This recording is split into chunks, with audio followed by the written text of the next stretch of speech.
दोस्तों, हिंदू धर्म में एकादशी का एक विशेष महत्व है। प्रत्येक महीने में 2 बार एकादशी का व्रत रखा जाता है। एक तो शुक्ल पक्ष में और दूसरा कृष्ण पक्ष में। एकादशी के दिन भगवान विष्णु और माता लक्ष्मी जी की पूजा करी जाती है। धार्मिक मान्यताओं के अनुसार एकादशी का व्रत करने वाले व्यक्ति पर श्री नारायण की विशेष कृपा बनी रहती है और व्रत करने वाले व्यक्ति की सभी मनोकामनाएं पूरी होती हैं। दोस्तों, हिंदू पंचांग के अनुसार प्रतिवर्ष पौष माह के शुक्ल पक्ष में आने वाली इस एकादशी को पुत्रदा एकादशी के नाम से जाना जाता है। दोस्तों, पुत्रदा एकादशी को बैकुंठ एकादशी के नाम से भी जाना जाता है।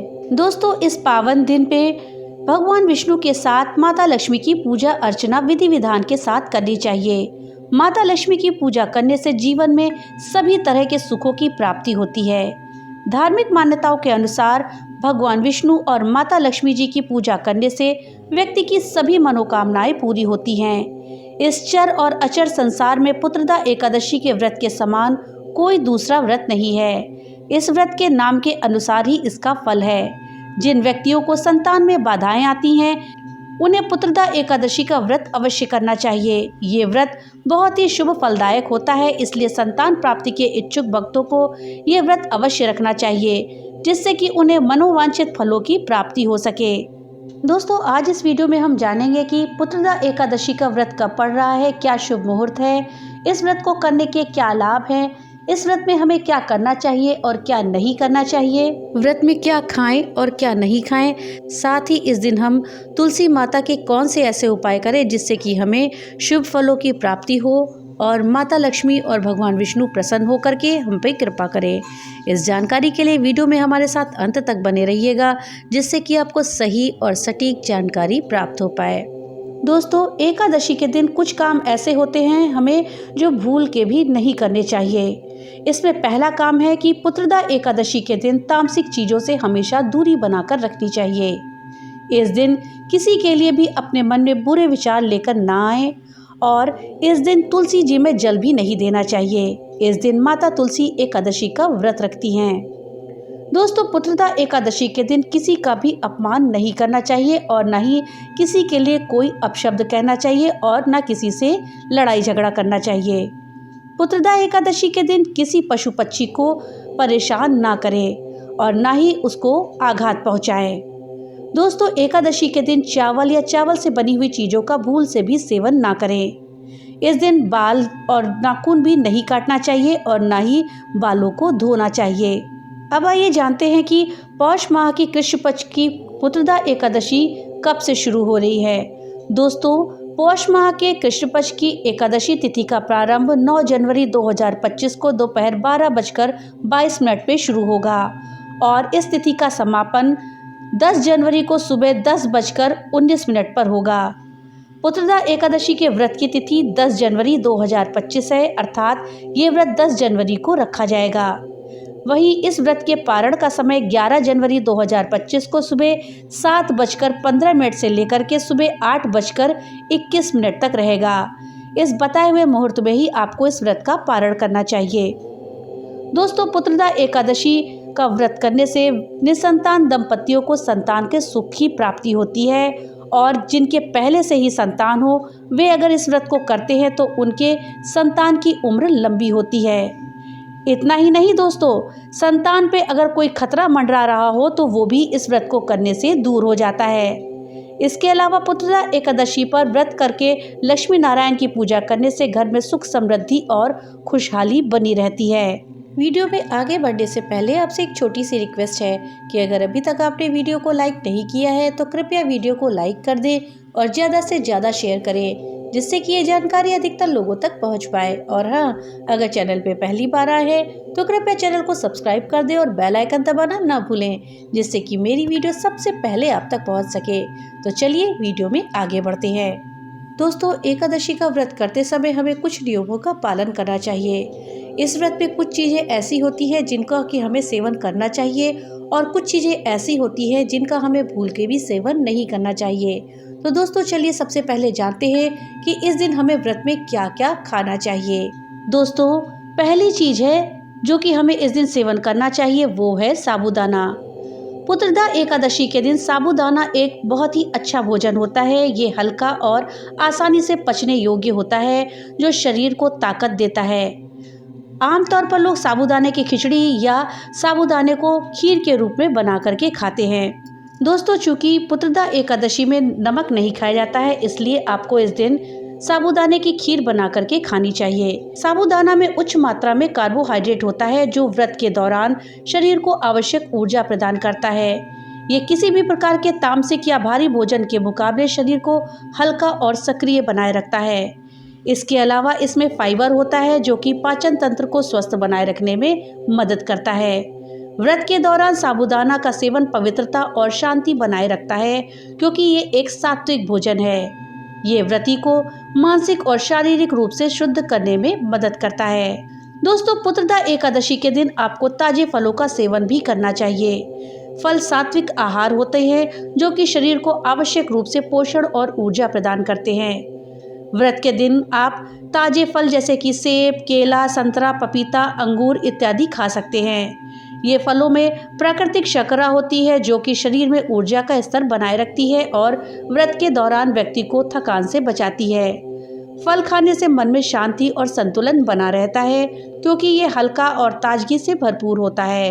व्रत के दौरान फल के सेवन से शरीर और मन को ताजगी मिलती है और व्यक्ति अपना पूरा ध्यान भक्ति पर केंद्रित कर सकता है। फल शरीर को विषाक्त पदार्थों से मुक्त रखने में भी मदद करते हैं। दोस्तों, इस दिन आप कूटू का आटा भी पौष्टिक आहार के रूप में ले सकते हैं। दोस्तों, ये आटा शरीर को हल्का बनाए रखने में मदद करता है और पाचन तंत्र को भी ठीक बनाता है। इस आटे में प्रोटीन, फाइबर और खनिजों का अच्छा स्रोत होता है, जो कि व्रत के दौरान शरीर को ऊर्जा प्रदान करते हैं। ये एक शाकाहारी और सात्विक भोजन होता है, जिससे मन और शरीर में शुद्धता बनी रहती है। कूटू का आटा शरीर में जलन या भारीपन नहीं होने देता और हल्का महसूस कराता है, जो व्रत के उद्देश्य के लिए उपयुक्त है। कूटू के आटे में ग्लूटेन की मात्रा कम होती है, जिससे ये आसानी से पच जाता है और पेट में किसी भी प्रकार की परेशानी नहीं होती। इसके सेवन से शारीरिक और मानसिक शांति बनाए रहने में सहायता मिलती है।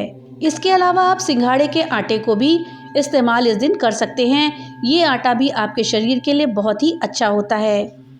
अगली चीज़ जो कि आपको पुत्रदा एकादशी के दिन इस्तेमाल करनी चाहिए खाने में, वो है दूध और दूध से बने हुए पदार्थ जैसे कि दही, घी, मक्खन, मलाई। दूध को एक सात्विक और पवित्र आहार माना गया है, जो शरीर को ऊर्जा, प्रोटीन और कैल्शियम प्रदान करता है। व्रत के दौरान दूध का सेवन शरीर को शक्ति और संतुलन बनाए रखने में मदद करता है और शरीर को ताकत देता है। दही का सेवन पाचन तंत्र को स्वस्थ बनाए रखने में मदद करता है। दूध और दूध से बने पदार्थ व्रत के दौरान शरीर को हल्का और सक्रिय रखते हैं, मन की शांति को बढ़ावा देते हैं। घी का सेवन भी व्रत के दौरान उपयुक्त होता है, क्योंकि ये शरीर को गर्मी और ऊर्जा प्रदान करता है, जिससे शरीर को कमजोरी नहीं महसूस होती। दोस्तों, अगला वो चीज़ जिसको कि आप पुत्रदा एकादशी के दिन आहार के रूप में ले सकते हैं, वो है नारियल। नारियल एक ताजगी से भरपूर और पौष्टिक भोजन है, जिसे पुत्रदा एकादशी के दिन खाया जा सकता है और इसके पानी को पिया जा सकता है। इसका पानी शरीर के लिए बहुत ही फायदेमंद होता है, जो व्रत के दौरान बहुत ही महत्वपूर्ण है। इसमें ताजगी और प्राकृतिक मिठास होती है, जो व्यक्ति को ऊर्जा प्रदान करती है। इसके अलावा नारियल में वसा और प्रोटीन भी होता है, जो शरीर को शक्ति प्रदान करता है। नारियल के सेवन से मानसिक शांति को बढ़ावा मिलता है।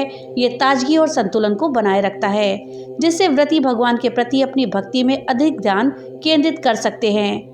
नारियल का सेवन पाचन तंत्र को भी दुरुस्त बनाए रखता है और व्रत के दौरान किसी भी प्रकार की पाचन समस्या से बचाव करता है और शरीर को हल्का रखता है।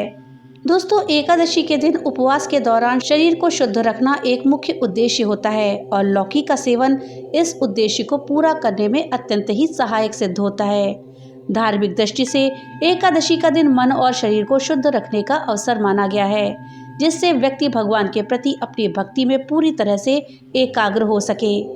लौकी का सेवन इस दिन इसलिए अनुशासित किया जाता है क्योंकि यह तामसिक और राजसिक गुणों से मुक्त होती है। इसका स्वाद हल्का होता है और शरीर को उत्तेजित नहीं करता, बल्कि शांति और संतुलन बनाए रखता है। इसका सेवन शरीर को शीतलता प्रदान करता है और पाचन तंत्र को मजबूत करता है, जो उपवास के दौरान अत्यंत आवश्यक है। इसे हल्के मसालों के साथ पकाकर खा सकते हैं या फिर सूप के रूप में या खीर के रूप में भी उपयोग कर सकते हैं। लौकी का सेवन शरीर को विषाक्त पदार्थों से मुक्त करने में भी मदद करता है, जिससे व्यक्ति मानसिक और शारीरिक शुद्धता की दिशा में आगे बढ़ता है। दोस्तों, इन सब चीज़ों के अलावा आप ड्राई फ्रूट्स यानी कि सूखे मेवे जैसे कि काजू, बादाम, पिस्ता, मखाना, अखरोट, किशमिश इत्यादि चीज़ों का सेवन भी कर सकते हैं। ये आपको भरपूर एनर्जी देते हैं, साथ ही आपको ताकत देते हैं, जिससे कि आपके शरीर में ऊर्जा आती है और आप व्रत को सुदृढ़ रूप से रख पाते हैं। दोस्तों, ये थी वो चीज़ें जिनका सेवन आपको एकादशी के दिन अर्थात पुत्रदा एकादशी के दिन करना चाहिए। अब आइए जानते हैं किन किन चीज़ों का सेवन आपको इस दिन नहीं करना चाहिए। दोस्तों, पहली चीज़ है इसमें चावल। इस दिन आपको चावल खाना पूरी तरह से वर्जित होता है। धार्मिक मान्यताओं के अनुसार चावल को भगवान विष्णु की नाभि का प्रतीक माना गया है। पौराणिक कथा के अनुसार एक बार माता लक्ष्मी ने भगवान विष्णु को विश्राम के लिए आग्रह किया और उस समय उनकी नाभि से चावल का उद्भव हुआ। इसलिए एकादशी के दिन चावल का सेवन भगवान विष्णु का अपमान माना जाता है। इसके अतिरिक्त आप अगर वैज्ञानिक दृष्टिकोण से देखें तो चावल खाने से शरीर में आलस्य बढ़ता है और व्रत के दौरान ये पाचन को भारी कर सकता है। चावल को तामसिक भोजन की श्रेणी में रखा गया है, जो आत्मा की शुद्धि और ध्यान में बाधा डालता है। व्रत के दिन सात्विक भोजन ग्रहण करने की परंपरा है, जो शरीर को हल्का और मन को शांत रखते हैं, जिससे आप आसानी से अच्छे से भगवान की भक्ति कर सकें। इसलिए इस दिन आपको चावल या उससे बने व्यंजन जैसे कि खिचड़ी, खीर इत्यादि का सेवन नहीं करना चाहिए। इसके बजाय फल, सूखे मेवे, साबूदाना जैसे व्रत में खाने वाले पदार्थों का सेवन लाभकारी माना गया है। दूसरी चीज़ है गेहूं, जिसका कि सेवन आपको पुत्रदा एकादशी के दिन भूल कर भी नहीं करना चाहिए, क्योंकि ये तामसिक और राजसिक भोजन की श्रेणी में आते हैं। धार्मिक दृष्टि से देखा जाए तो व्रत के मुख्य उद्देश्य शरीर और आत्मा की शुद्धि है। गेहूं और मैदे से बने उत्पाद जैसे कि रोटी, पराठा, पूड़ी, ब्रेड इत्यादि चीजें व्रत के नियमों का उल्लंघन करते हैं। ये भोजन पाचन को भारी बनाते हैं और शरीर में आलस्य करते हैं, जो एकादशी के दिन की शुद्धता और उसकी भक्ति को बाधित कर सकता है। पौराणिक मान्यताओं के अनुसार एकादशी व्रत में केवल सात्विक और हल्के भोजन का सेवन करना चाहिए। गेहूं से बने खाद्य पदार्थ अत्यधिक भारी होते हैं, जो कि व्रत के आध्यात्मिक उद्देश्य के विपरीत हैं। इसके स्थान पर व्रत के दौरान आपको कूटू, सिंघाड़े इत्यादि का आटा और साबूदाना से बने हुए व्यंजन ग्रहण करने चाहिए। ये शरीर को ऊर्जा प्रदान करते हैं, साथ ही मन को शांत बनाए रखते हैं। दोस्तों, एकादशी के दिन आपको प्याज और लहसुन का सेवन भूल से भी नहीं करना चाहिए, क्योंकि ये तामसिक भोजन में आते हैं। हिंदू धर्म में इसका उपयोग व्रत और पूजा पाठ के दौरान वर्जित माना गया है। तामसिक भोजन शरीर और मन में नकारात्मक ऊर्जा को बढ़ावा देता है, जो व्रत की शुद्धता और आध्यात्मिकता को बाधित करता है। पौराणिक दृष्टिकोण से प्याज और लहसुन का सेवन मनुष्य के भीतर काम, क्रोध और मोह जैसी भावनाओं को बढ़ा सकता है। व्रत के दिन इसका उद्देश्य आत्मनियंत्रण और ईश्वर के प्रति समर्पण होता है, जिसमें इन पदार्थों का सेवन बाधा डालता है। इसके अलावा प्याज, लहसुन का पाचन तंत्र पर भी भारी प्रभाव पड़ता है। व्रत के दौरान इन चीजों के सेवन से व्यक्ति हल्का महसूस नहीं करता है। दोस्तों, बैगन को पुत्रदा एकादशी के दिन व्रतधारी लोग नहीं खाते हैं। धार्मिक मान्यताओं के अनुसार बैगन को अपवित्र सब्जियों में गिना जाता है। इसे खाने से व्रत का पवित्र उद्देश्य पूरा नहीं होता। पौराणिक दृष्टि से बैगन को अशुद्ध माना गया है, क्योंकि अक्सर ये कीटों और बीजों से भरा हुआ होता है, जो आध्यात्मिक शुद्धता के विपरीत है। बैगन के सेवन से शरीर में तामसिक ऊर्जा बढ़ती है, जिससे व्रत के दौरान एकाग्रता और भक्ति बाधित हो सकती है। इसके अलावा बैगन का पाचन तंत्र पर भी प्रभाव पड़ता है, जो कि व्रत के दौरान आवश्यक हल्केपन और शांति को कम करता है। दोस्तों, इसके अलावा मांस और मदिरा का सेवन भी इस दिन आपको भूल से भी नहीं करना चाहिए। एकादशी व्रत का मुख्य उद्देश्य शरीर और मन की शुद्धि होता है, आत्मिक उन्नति और भगवान विष्णु की आराधना करना होता है। मांस और मदिरा को तामसिक भोजन माना गया है, जो व्यक्ति के मानसिक और शारीरिक शुद्धता के उद्देश्य को बाधित कर सकते हैं। मांसाहार का सेवन न केवल शरीर को अशुद्ध करता है, बल्कि ये व्यक्ति के मन को भी भटकाता है। तामसिक भोजन जैसे कि मांस से व्यक्ति में क्रोध, अहंकार और आत्मिक अशांति पैदा होती है। ये व्यक्ति के ध्यान और भक्ति में रुकावट डालती है, जो कि व्रत का एक मुख्य उद्देश्य है। मदिरा का सेवन भी व्रत के नियमों के खिलाफ होता है। मदिरा शरीर को नुकसान पहुंचाती है, साथ ही आपकी इंद्रियों के संयम को भी भंग करती है। मदिरा से व्यक्ति की सोच में अस्थिरता आती है, साथ ही मानसिक उथल पुथल भी हो सकती है, जो भगवान की पूजा और भक्ति में अवरोध डालती है। दोस्तों, पौष पुत्रदा एकादशी के दिन नमक का सेवन भी वर्जित माना गया है। इसके सेवन से न केवल शरीर पर प्रभाव पड़ता है बल्कि आपके मन पर भी प्रभाव पड़ता है। एकादशी का दिन साधना और ध्यान को समर्पित है। नमक का त्याग करने से शरीर में शुद्धता बनी रहती है, जो व्रत के उद्देश्य के साथ मेल खाती है। धार्मिक दृष्टिकोण से नमक का सेवन आत्मा की शुद्धि में रुकावट डाल सकता है और मानसिक स्थिति को उत्तेजित करता है। नमक का उपयोग आमतौर पर भोजन में स्वाद बढ़ाने के लिए किया गया है, लेकिन एकादशी के दिन इसका त्याग शरीर को हल्का और शुद्ध बनाए रखता है। नमक का सेवन शरीर में पानी की अधिकता भी पैदा करता है, जो प्यास बढ़ाने और उलझन का कारण बन सकती है। इस दिन उपवासी को प्यास या कोई अन्य शारीरिक तकलीफ से बचने के लिए हल्का और शुद्ध आहार लेना चाहिए, जिससे वो पूरी तरह से अपने ध्यान और पूजा में लीन रहे। दोस्तों, इसके अलावा आपको मूली, शलगम, गाजर जैसी सब्जियों का सेवन भी नहीं करना चाहिए एकादशी के दिन। धार्मिक मान्यताओं के अनुसार ये सब्जियां तामसिक गुणों से युक्त होती हैं, जो व्रत के सात्विक और पवित्र उद्देश्य को बाधित कर सकती हैं। मूली, शलगम, गाजर का स्वाद मानसिक शांति और ध्यान में बाधा डालता है, जो व्रत के दौरान आवश्यक है। मूली और शलगम जड़ वाली सब्जियों की श्रेणी में आते हैं, जिन्हें व्रत के दौरान त्यागने के नियम हैं। ये सब्जियां शरीर में तामसिक ऊर्जा को बढ़ावा देती हैं और पाचन को भारी बनाती हैं। इसके अलावा इन्हें उगाने की प्रक्रिया में जमीन को खोदना पड़ता है, जिसे आध्यात्मिक दृष्टि से अपवित्र माना गया है। दोस्तों, इसके अलावा आपको एकादशी के व्रत के दिन अचार, मसाले इत्यादि चीज़ों का प्रयोग भी नहीं करना चाहिए। अचार में मसाला, तेल, नमक इत्यादि का बहुत प्रयोग होता है, जो शरीर को उत्तेजित करने वाले होते हैं। इन पदार्थों का सेवन तामसिक गुणों को बढ़ावा देता है, जो मानसिक और शारीरिक शुद्धता के लिए उपयुक्त नहीं है। एकादशी के दिन अगर अचार का सेवन किया जाता है तो ये व्यक्ति के मन को विचलित कर सकता है और ध्यान में विघ्न डालता है। धार्मिक दृष्टि से एकादशी के दिन उपवास रखना और शुद्ध आहार लेना ईश्वर के प्रति श्रद्धा और भक्ति का प्रतीक है। इसे भक्ति मार्ग पर चलने के रूप में देखा जाता है। इसका उद्देश्य आत्मा की शुद्धि और भगवान के आशीर्वाद को प्राप्त करना होता है। इसलिए अचार, मसाले जैसे तामसिक आहारों से बचना चाहिए, जिससे आप अपनी आत्मा को शुद्ध कर सकें और ध्यान में पूरी तरह से समर्पित हो सके। इसके अलावा आपको पुत्रदा एकादशी के दिन बासी भोजन का सेवन नहीं करना चाहिए। धार्मिक मान्यता के अनुसार बासी भोजन में तामसिक गुण अधिक होते हैं, जो शरीर और मन को शुद्ध नहीं रखते हैं। व्रत के दौरान ताज़ा और सात्विक भोजन ही करना चाहिए। बासी भोजन में बैक्टीरिया और विषाक्त पदार्थ उत्पन्न हो सकते हैं, जो स्वास्थ्य के लिए हानिकारक होते हैं। आध्यात्मिक दृष्टिकोण से ये भोजन ऊर्जा को नष्ट करता है और भक्ति के मार्ग में बाधा उत्पन्न करता है। व्रतधारी को केवल ताज़ा और शुद्ध भोजन ही करना चाहिए, जो कि भगवान विष्णु की आराधना और व्रत की पवित्रता को बनाए रखने में सहायक होता है। तो दोस्तों, अब आइए जानते हैं तुलसी से संबंधित कुछ उपाय, जिनको कि अगर पुत्रदा एकादशी के दिन किया जाए तो हमें अवश्य ही लाभ होता है।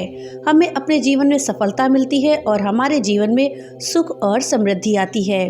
इसमें पहला उपाय ये है कि हमें पुत्रदा एकादशी के दिन माता तुलसी को अवश्य ही लाल रंग की चुनरी चढ़ानी चाहिए।